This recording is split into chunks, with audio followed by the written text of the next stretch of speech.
90.8 radio' জ্ঞানমালিনীৰ দৃষ্টি আৰু লক্ষ্য অনুষ্ঠানলৈ আপোনাক স্বাগতম জনালো। আজিৰ অনুষ্ঠানৰ সৈতে ষ্টুডিঅ'ত উপস্থিত আছো কংকন। প্ৰিয় শ্ৰোতা, বিভিন্ন গৱেষণাৰ পৰা এটা কথা প্ৰমাণিত হৈছে যে আমি আমাৰ অৱচেতন মনটোক সঠিক ৰূপত প্ৰয়োগ কৰি আমি জীৱনত অসাধ্য সাধন কৰিব পাৰোঁ আৰু জীৱনলৈ ৰূপান্তৰৰ বাৰ্তা কঢ়িয়াই আনিব পাৰোঁ। যি বিদ্যাৰ সহায়ত অৱচেতন মনটোক আমাৰ নিয়ন্ত্ৰণলৈ আনিব পাৰোঁ, সেই বিদ্যাটোৰ নামেই হৈছে নিউৰো লিংগুইষ্টিক প্ৰগ্ৰেমিং।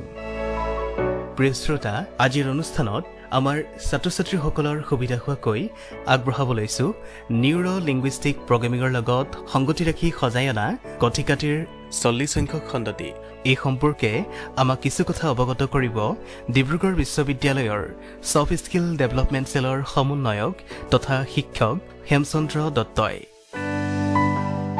তেখেত নিউৰো লিংগুইষ্টিক প্ৰগ্ৰেমিং, মেডিটেশ্যন আৰু কোৱাণ্টাম হিলিঙৰ বিশেষজ্ঞ ব্যক্তি, লগতে লেখক, অনুবাদক আৰু সাহিত্য সমালোচক হিচাপেও সুপৰিচিত। তেন্তে প্ৰিয় শ্ৰোতা, আহক আৰু পলম নকৰি নিউৰো লিংগুইষ্টিক প্ৰগ্ৰেমিঙৰ লগত সংগতি ৰাখি সজাই অনা এই কথিকাটিৰ 40 সংখ্যক খণ্ডটিৰ মাজলৈ যাওঁ। কিতাপখন পঢ়িম বুলি তুমি মেলি লৈছা, আধামান পঢ়িছা। মনটোৱে ক'লে আৰু নপঢ়িলেও হ'ব, কাইলৈ পঢ়িম। কাইলৈ শুকুৰবাৰ, পঢ়িবলৈ সাজু হৈছা। মনটোৱে ক'লে নহয়, কাইলৈতো শনিবাৰ, ইউনিভাৰ্চিটি বন্ধ আছে, কাইলৈ গোটেই দিনটো পঢ়িম। শনিবাৰ আহি পালে, কিতাপখন মেলি তুমি বহি লৈছা। মনটোৱে ক'লে নহয়, আজি নপঢ়োঁ। কিয় নপঢ়োঁ? শনিবাৰহে, আজি অলপ ফুৰিবলৈ যাওঁ, চিনেমা এখন চাওঁ। প্ৰেয়সীকো কথা দিয়া আছে, এপাক ফুৰি আহিম বুলি। শনিবাৰত বন্ধ বাৰত কোনোবাই পঢ়ে নেকি? কাইলৈ পঢ়িম, কাইলৈ দেওবাৰ। দেওবাৰ আহি পালে, বা মোৰচোন এগালমান কাপোৰ ধুবলৈ আছে, ৰুমটো চাফা কৰিবলৈ আছে। সেইখিনি কৰি থাকোঁতে তোমাৰ ভাগৰ লাগিল, তুমি শুই থাকিলা। দিনটো এনেকৈ পাৰ হ'ল, সোমবাৰ আহিল। প্ৰিয় ছাত্ৰ ছাত্ৰীসকল, এই যে মই কথাখিনি কৈ আছোঁ, তোমালোকে নিশ্চয় ধৰিব পাৰিছা মই কিহৰ ইংগিত দিছোঁ। আমি বহুতেই আমাক কৰণীয় কামবোৰ পেলাই গৈ থাকোঁ, জমা কৰি গৈ থাকোঁ। আজি কামটো কাইলৈ কৰিম, পৰহিলৈ কৰিম, তাৰ পিছদিনাখন কৰিম। কিন্তু এই কামবোৰ কেতিয়াও সঠিকভাৱে কৰা নহয়গৈ। হয়, মই যিটো সমস্যাৰ কথা আলোচনা কৰিব খুজিছোঁ তাৰ নামটো হৈছে প্ৰকাষ্টিনেশ্যন। আমাৰ ছাত্ৰ সমাজৰ এক প্ৰধান সমস্যা হৈছে প্ৰকাষ্টিনেশ্যন। আমি কৰণীয় কামবোৰ সময়ত নকৰি কাইলৈ কৰিম, পৰহিলৈ কৰিম, এনেকৈ পেলাই গৈ থাকোঁ। এটা সময়ত গৈ কামৰ পাহাৰ হয়গৈ, কোনো এটা কামকে আমি নিয়াৰিকৈ কৰিবগৈ নোৱাৰোঁ, আৰু ফলত আমাৰ এংজাইটিৰ সৃষ্টি হয়। আমাৰ ডিব্ৰুগড় বিশ্ববিদ্যালয়ৰ ছাত্ৰ ছাত্ৰীসকলে সাধাৰণতে সন্মুখীন হোৱা সমস্যাৰ আজিৰ মই এখন তালিকা প্ৰস্তুত কৰিছোঁ। সেই তালিকাখনত শীৰ্ষত আছে প্ৰকাষ্টিনেশ্যন। আমাৰ গৰিষ্ঠ সংখ্যক ছাত্ৰ ছাত্ৰী সময়ত কামবোৰ নকৰা, কাইলৈ কৰিম, পৰহিলৈ কৰিম, এনেকৈ জমা কৰি গৈ থকা, আৰু এটা সময়ত সি উদ্বিগ্নতাৰ কাৰণ হৈ পৰেগৈ। পাছত এটা ভাল খবৰো আছে লগতে। খবৰটো এইটো যে তোমালোকে এই কথা ভাবি কেতিয়াও মনটো বেয়া নকৰিবা যে কেৱল প্ৰকাষ্টিনেশ্যন মইহে কৰোঁ নেকি। নহয়, গৰিষ্ঠ সংখ্যক মানুহেই আচলতে প্ৰকাষ্টিনেশ্যনৰ চিকাৰ হয়। সমীক্ষাৰ তথ্য মতে পৃথিৱীৰ গৰিষ্ঠ সংখ্যক মানুহৰে এই প্ৰকাষ্টিনেশ্যনৰ সমস্যাটো আছে। এই প্ৰকাষ্টিনেশ্যননো কি আচলতে? প্ৰকাষ্টিনেট কৰা মানে কি? পেলাই ৰখা, পলম কৰা, বিলম্ব কৰা, কাইলৈ কৰিম, পৰহিলৈ কৰিম, আই হেভ ইনাফ টাইম।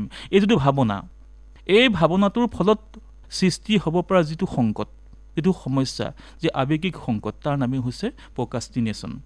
প্ৰিয় ছাত্ৰ ছাত্ৰীসকল, আজিৰ এই কথিকাত মই প্ৰকাষ্টিনেশ্যন নামৰ এই সমস্যাটোৰ পৰা কেনেকৈ উদ্ধাৰ পাব পাৰি তাৰ কিছু কথা আলোচনা কৰিম।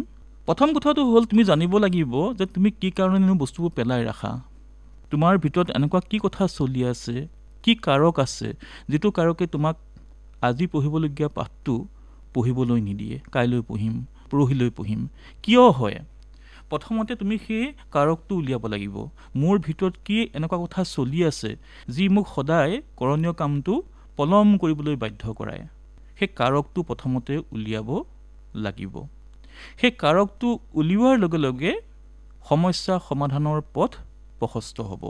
বহু সময়ত দেখা যায় যে কিতাপখন তুমি মেলি লৈছা আৰু মনলৈ ভাৱটো আহিল, মোৰ দ্বাৰা আৰু পঢ়া শুনা নহ'ব, মই যিটো আশা কৰি ইউনিভাৰ্চিটিলৈ আহিছোঁ সেইটো নহ'ব চাগে।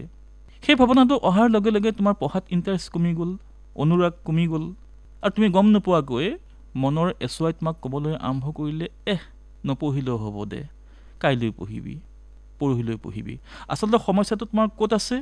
এটা সমস্যা হ'ল তোমাৰ মনৰ ভিতৰত চলি আছে এটা ভাৱনা যে মোৰ দ্বাৰা পঢ়া শুনা কামটো নহ'ব, মোৰ দ্বাৰা পঢ়া শুনা কামটো নহ'ব, পঢ়া শুনা কৰা কামটো বৰ জটিল কাম, টান কাম।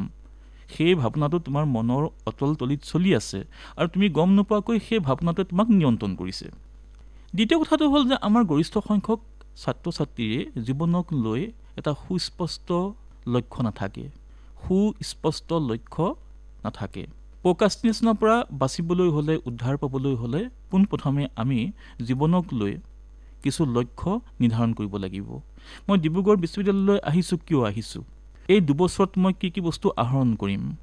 ইয়াৰ পৰা ওলাই যাওঁতে মোৰ যিটো ফলাফল হ'বতো কেনেকুৱা হ'ব? এই ধৰণৰ কিছুমান আদৰ্শ, নীতি, লক্ষ্য যদি তুমি সন্মুখত ৰাখি লোৱা প্ৰথম দিনাৰ পৰাই, মোৰ একান্ত বিশ্বাস তুমি প্ৰকাষ্টিনেশ্যনৰ কেতিয়াও চিকাৰ নোহোৱাগৈ। সমীক্ষাৰ তথ্যমতে সেইসকল মানুহৰে এই সমস্যাটো হয় যিবিলাক মানুহৰ সন্মুখত নিৰ্দিষ্ট কোনো লক্ষ্য নাথাকে, কোনো আদৰ্শ নাথাকে আৰু কোনো নীতি নাথাকে। প্ৰিয় ছাত্ৰ ছাত্ৰীসকল, ইয়াৰ আগৰ এটা কথিকাত মই আমাৰ নিউৰনবিলাকৰ কাম কৰাৰ যিটো তৰিকা বা প্ৰণালী সেই সম্পৰ্কে কৈছিলোঁ। মই কৈছিলোঁ যে কোনো এটা কাম ডাঙৰকৈ কৰিম, বিশালকৈ কৰিম, এই ভাৱনাটোক আমাৰ নিউৰনবিলাকে ছাপোৰ্ট নকৰে। ধৰা তুমি 5 কিলোমিটাৰ দৌৰিম বুলি ভাবিছা, তুমি যদি একে সময়তে দৌৰিম বুলি ভাবা, এদিনাই দৌৰিম বুলি ভাবা, তোমাৰ নিউৰনবিলাকে তোমাক ছাপোৰ্ট নকৰিব। তুমি সেই 5 কিলোমিটাৰটো প্ৰথমতে ভাঙিব লাগিব, আধা কিলোমিটাৰ, 1 কিলোমিটাৰ এনেকৈ ভাঙিব লাগিব। আজি তুমি প্ৰথমতে আধা কিলোমিটাৰ খোজকাঢ়া, কাইলৈ আৰু আধা কিলোমিটাৰ খোজকাঢ়া, দৌৰা, এটা সময়ত গৈ তোমাৰ নিউৰনবিলাকে ছাপোৰ্ট কৰিব। পঢ়া শুনা কামটো ঠিক তেনেকুৱা। বহুতে ভাবে মই আজি নপঢ়োঁ, কাইলৈ পঢ়িম, কাইলৈ অলপ সৰহকৈ পঢ়িম, কেইঘণ্টা পঢ়িম, 4 ঘণ্টা পঢ়িম। তোমাৰ নিউৰনবিলাকে তোমাক ছাপোৰ্ট নকৰে। তুমি কাইলৈ 4 ঘণ্টা পঢ়িম বুলি ভবাতকৈ আজি মই প্ৰথমে আধা ঘণ্টা পঢ়োঁ, এই ভাৱনাটো মনলৈ অনাটো ভাল। আৰু কাইলৈ সেই আধা ঘণ্টাৰ লগত আৰু 15 মিনিট মই যোগ দিম, পৰহিলৈ সেই আধা ঘণ্টাৰ লগত মই আৰু 15 মিনিট যোগ দিম। এনেকৈ যদি কৰ্মবৰ্ধিত হাৰত তুমি সময়বোৰ বঢ়াই বঢ়াই গৈ থাকা, টুকুৰা টুকুৰকৈ তোমাৰ সময়বোৰ বঢ়াই বঢ়াই গৈ থাকা, তেতিয়া তুমি পঢ়াত মনোনিৱেশ কৰিব পাৰিবা, তোমাৰ কৰণীয় কামত মনোনিৱেশ কৰিব পাৰিবা। তাকে নকৰি তুমি যদি ভাবি লোৱা যে নহয় কাইলৈ কৰিম, কিন্তু ভালকৈ কৰিম, ডাঙৰকৈ কৰিম, তোমাৰ নিউৰনবিলাকে তোমাক ছাপোৰ্ট নকৰে। আমাৰ বহুতৰে কাম কৰাৰ এখন তালিকা নাথাকে। আমাৰ প্ৰত্যেকৰ আচলতে কাম কৰাৰ এখন তালিকা থাকিব লাগে, সপ্তাহৰ তালিকা, দিনৰ তালিকা, আজি কোনখিনি কাম মই কৰিম। সেই কামখিনিৰ ক্লাছিফিকেশ্যন থাকিব লাগে, অতি জৰুৰী কাম, কম জৰুৰী কাম আৰু একেবাৰে কম জৰুৰী কাম। যিখিনি নকৰিলে নহয় এইটো 1 নম্বৰ তালিকাত ৰাখিলা, যিখিনি কৰিব লাগে কিন্তু ইমান নকৰিলেও আজি নহ'ব বা চলি যাব আজি, ঠিক সেইখিনি 2nd কেটেগৰীত ৰাখিলা। আৰু যিখিনি আজি নকৰিলে নহয়, আজি নকৰিলে ধুনীয়াকৈ চলি যাব, সেইখিনি 3rd কেটেগৰীত তুমি ৰাখিব পাৰা। গতিকে প্ৰায়ৰিটি অনুসৰি 1 number priority, 2 number priority, 3 number priority, এনেকৈ এখন তালিকা বনাই ল'ব লাগে মানুহৰ, যিখিনি কাম মই আজি কৰিব লাগিবই। এই ভাৱটো অহাৰ লগে লগে তুমি প্ৰকাষ্টিনেট কৰিব নোৱাৰা, পেলাই ৰাখিব নোৱাৰা। মই প্ৰায়ে কওঁ যে ব্যক্তিগত খণ্ডৰ যিবিলাক প্ৰতিষ্ঠান তাত মানুহে প্ৰকাষ্টিনেট কৰিবলৈ সুযোগ নাপায়। কিয় নাপায়? আজি ফাইলবিলাক আজিয়ে শেষ কৰিব লাগিব, আজি কামখিনি আজিয়ে শেষ কৰিব লাগিব। আমাৰ চৰকাৰী খণ্ডত আচলতে সেই কৰ্ম সংস্কৃতিটো হেৰাই গৈছে, ফলত আজিকালি বহুত মানুহে প্ৰকাষ্টিনেট কৰিবলৈ লৈছে। মই ছাত্ৰ ছাত্ৰীসকলক এটা পৰামৰ্শ দিওঁ, তোমালোকে এখন তালিকা বনাই লোৱা, সপ্তাহৰ এখন তালিকা। এই সপ্তাহত মই কোনখিনি কাম কৰিবই লাগিব, প্ৰায়ৰিটি নম্বৰ 1, কোনখিনি কাম অলপ তাতকৈ কম গুৰুত্বপূৰ্ণ, 2nd প্ৰায়ৰিটি, আৰু যিখিনি নকৰিলেও হ'ব 3rd প্ৰায়ৰিটি। সেই তালিকাখিনি বনাই লোৱাৰ পাছত, তালিকাখন বনাই লোৱাৰ পাছত দেখিবা তোমাৰ প্ৰকাষ্টিনেশ্যনৰ যিটো সুযোগ ধাৰণা বা যিটো মানে সংশয় বা চিকাৰ বা যিটো অসুবিধা, তাৰপৰা তুমি লাহে লাহে মুক্তি লাভ কৰিবলৈ আৰম্ভ কৰিছা। আমাৰ বহুতে এটা ধুনীয়া অভিযোগ দিয়ে। অভিযোগটো কি? ছাৰ মোৰ সময় নহ'ল। তুমি কিতাপখন কিয় নপঢ়িলা? ছাৰ মোৰ সময় নহ'ল। তুমি নোটছখিনি কিয় নবনালা? ছাৰ মোৰ সময় নহ'ল। সময় নোহোৱাটো সাম্প্ৰতিক মানুহৰ এটা ডাঙৰ অভিযোগ, এটা কৃত্ৰিম অভিযোগ, অৰ্থসাৰশূন্য অভিযোগ, আৰু এই অভিযোগটোৱে গৰিষ্ঠ সংখ্যক মানুহে দিয়ে। আৰু আমাৰ ছাত্ৰ ছাত্ৰীসকলেও মোৰ সময় নহ'ল এই ধৰণৰ উত্তৰ দিবলৈ চেষ্টা কৰে। কিন্তু দেখা যায় যে সেই একেজন ছাত্ৰই কিন্তু ফেচবুকত সময় দিবলৈ সময় থাকে, সেই একেজন ছাত্ৰৰে ইউটিউবত সময় দিবলৈ সময় থাকে, হোৱাটছএপত সময় দিবলৈ সময় থাকে, কেৱল পঢ়াত নিজৰ কৰণীয় কামখিনি কৰাত সময় দিবলৈ সময় নাথাকে। তাৰমানে হ'ল আমি টাইম মেনেজমেণ্ট কৰিব জানিব লাগিব। আমি ফেচবুকো চলাব লাগিব, টুইটাৰো চলাব লাগিব, ইউটিউবো চলাব লাগিব, আৰু লগতে আমাৰ কৰণীয় কামখিনিও কৰিব লাগিব। আমি সময় নিৰ্ধাৰণ কৰিব পাৰিব লাগিব। ছ'চিয়েল মিডিয়াৰ কাৰণে আমি কিমান সময় দিম, পঢ়াৰ কাৰণে কিমান সময় দিম, নোট পত্ৰ বনোৱাৰ কাৰণে মই কিমান সময় দিম, ছেল্ফ ইম্প্ৰুভমেণ্টৰ কাৰণে, ছেল্ফ কেয়াৰৰ কাৰণে কিমান সময় দিম, এই ধৰণৰ এখন তালিকা বনাব লাগিব। এই তালিকাখন যদি আমি বনাই নলওঁ, নিৰ্ধাৰণ কৰি নলওঁ, তেতিয়া আমাৰ জীৱনত কনফিউজন আহিবই। প্ৰত্যেকৰে হাতে হাতে স্মাৰ্টফোন আছে। স্মাৰ্টফোন বেয়া বুলি কোৱাৰ যুগ এতিয়া নাই। আমি জানিব লাগিব সেই স্মাৰ্টফোনটোক আমি কেনেকৈ ব্যৱহাৰ কৰিম। আমি টাইম মেনেজমেণ্ট জানিব লাগিব। ফেচবুকত যিমান সময় দিছোঁ আমি প্ৰতিশ্ৰুতিবদ্ধ হ'ব লাগিব, তাতকৈ বহু বেছি সময় আমি কিতাপ পত্ৰত দিম, পঢ়া শুনাত দিম, আমাৰ কৰণীয় কামত দিম। এই ধৰণৰ এটা মানসিকতা বনাই ল'লে আচলতে প্ৰক্ৰাষ্টিনেশ্যনটো লাহে লাহে আমাৰ জীৱনৰ পৰা মেলানি মাগিবলৈ আৰম্ভ কৰিব। মই নিউৰ'লিংগুইষ্টিক প্ৰগ্ৰেমিঙত অসংখ্য কিতাপ তোমালোকক শিকাইছোঁ। তোমালোকৰ নিশ্চয় মনত আছে মই এটা কিতাপ শিকাইছিলোঁ, সেইটো হ'ল ক্ৰিয়েটিভ ভিজুৱেলাইজেশ্যন। চকীখনত বহিবা, মেৰুদণ্ড পোন কৰি বহিবা, চকু মুদিবা, সমগ্ৰ শৰীৰটো ঢিলাই দিবা, আৰু তুমি কল্পনা কৰিবলৈ আৰম্ভ কৰিবা যে আজিৰ দিনটোৰ কামবোৰ মই এফালৰ পৰা কৰিবলৈ আৰম্ভ কৰিছোঁ। তুমি কল্পনাতে কৰি কৰি গৈ থাকা। আজিৰ দিনটোত তোমাৰ কৰিবলগীয়া কামৰ এখন তালিকা বনোৱা। তুমি ইমাজিন কৰা, কল্পনা কৰা যে মই 1 নম্বৰ কামটো কৰি আছোঁ এতিয়া, আকৌ কল্পনা কৰা 1 নম্বৰ কামটো মোৰ কৰি হৈ গ'ল, এবাৰ মই 2 নম্বৰ কামটো কৰিছোঁ, কল্পনা কৰা, আৰু কল্পনা কৰা যে 2 নম্বৰ কামটো মোৰ ইতিমধ্যে কৰা হৈ গৈছে। এবাৰ তুমি 3 নম্বৰ কামটোলৈ আহা, তুমি কল্পনা কৰা 3 নম্বৰ কামটো ইতিমধ্যে কৰা হৈ গৈছে। এনেকৈ তুমি ভিজুৱেলাইজ কৰা, ক্ৰিয়েটিভ ভিজুৱেলাইজেশ্যন। সেইটো কেনেকৈ কৰিব লাগে মই ইয়াৰ আগৰ কথিকাত তোমালোকক শিকাইছোঁ, নিশ্চয় মনত আছে তোমালোকৰ। যিহেতু আমাৰ মগজুত থকা 80 বিলিয়ন নিউৰনে এটা ভাষাই বুজি পায়, সেইটো হৈছে কল্পনাৰ ভাষা, আৰু কল্পনা শক্তি ব্যৱহাৰ কৰি আমি প্ৰক্ৰাষ্টিনেশ্যনৰ পৰা মুক্তি লাভ কৰিব পাৰোঁ। খুব চমুকৈ মই বুজাই দিছোঁ।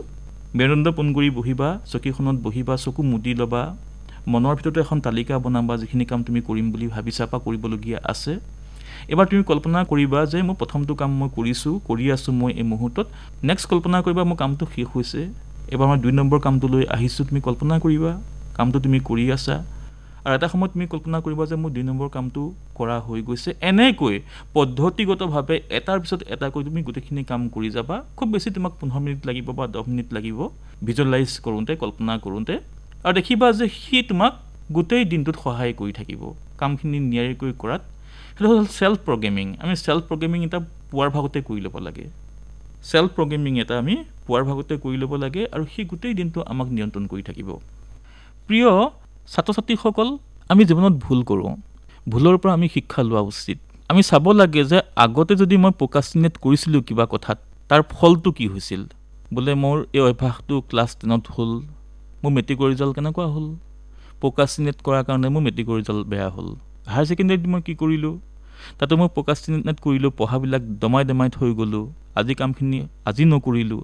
ফলত মোৰ কি হ'ল, এবাৰ তুমি হায়াৰ ছেকেণ্ডেৰী ৰিজাল্টটো মনলৈ আনা, এবাৰ তুমি ডিগ্ৰী ৰিজাল্টটো মনলৈ আনা, তুমি দেখিবা যে আচলতে প্ৰক্ৰাষ্টিনেশ্যনৰ ফলত তুমি জীৱনত বহুত বস্তু হেৰুৱাইছা।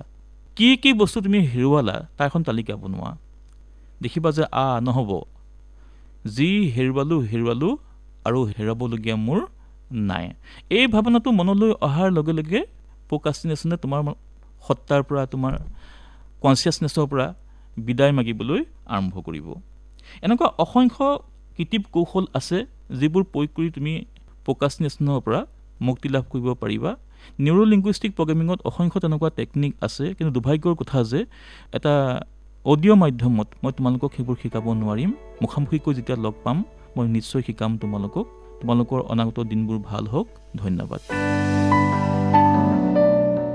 প্ৰিয় শ্ৰোতা, আজিৰ দৃষ্টি আৰু লক্ষ্য অনুষ্ঠানত আপোনালোকে ইমান সময় শুনিলে নিউৰ'লিংগুইষ্টিক প্ৰগ্ৰেমিঙৰ লগত সংগতি ৰাখি সজাই অনা কথিকাটিৰ 40 সংখ্যক খণ্ডটি, আৰু এই সম্পৰ্কে আমাক কিছু কথা অৱগত কৰিলে ডিব্ৰুগড় বিশ্ববিদ্যালয়ৰ ছফ্ট স্কিল ডেভেলপমেণ্ট চেলৰ সমন্বয়ক তথা শিক্ষক হেমচন্দ্ৰ দত্তই। তেখেত নিউৰো লিংগুইষ্টিক প্ৰগ্ৰেমিং, মেডিটেশ্যন আৰু কোৱাণ্টাম হিলিঙৰ বিশেষজ্ঞ ব্যক্তি। আশা কৰিছোঁ তেখেতৰ কথাখিনিয়ে ছাত্ৰ ছাত্ৰীসকলক নিশ্চয়কৈ সহায় কৰিব। তেন্তে প্ৰিয় শ্ৰোতা, অনাগত অনুষ্ঠানত এই কথিকাটিৰ 41 সংখ্যক খণ্ডটিৰ সৈতে আপোনালোকক পুনৰ লগ পাম। আজিলৈ কংকনে দৃষ্টি আৰু লক্ষ্য অনুষ্ঠানৰ পৰা ইমানতে বিদায় লৈছোঁ। নমস্কাৰ।